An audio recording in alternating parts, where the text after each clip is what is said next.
Let's unbox and talk about the new Valentino Born in Roma Extradose. Could these names get any longer, bro? Come on, man. Shout out to Valentino for not calling this elixir. So there it is. I picked up a 50 ml. So you have this darker colored pink here, almost a fuchsia on the front. So that's how you can tell the difference between this, the original, and the intense. Spray it on skin to see how it's doing. Okay, so right off the bat, this opens up with that kind of bubblegummy sweetness from the original Eau de Toilette.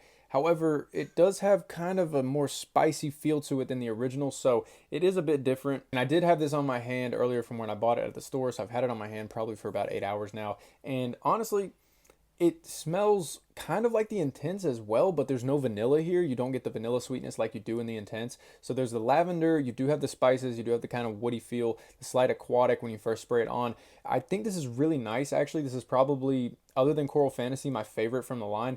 If you already own the Intense though, I do think this is a bit redundant. Like I said, there isn't the vanilla in this like there is the Intense, but they do share some similar qualities where I think getting this after you already own the Intense is really redundant. But if you don't own this or the Intense, this is the one that I would get. This is my preferred choice out of those two. But I do think at this time of year, you know, mid-February releasing this is going to be a good transitional fragrance into the spring and also early summer because it's not super heavy. Even though it is a parfum concentration, there's not a ton of sweetness here that's going to be really sickening if it gets a little warm outside. So I do think this is a good transitional fragrance. And all in all, if I had to give this a rating out of 10, I think I'd give it a 7.5 out of 10. I do think it's above average, well above average. I think it smells good. I think it's a little bit boring. I think they could have added maybe something a little more interesting to it, but it really is a nice fragrance. And Valentino doesn't seem to be able to make a bad fragrance. What I mean by that is all the fragrances that they have are, in my opinion, just at least good.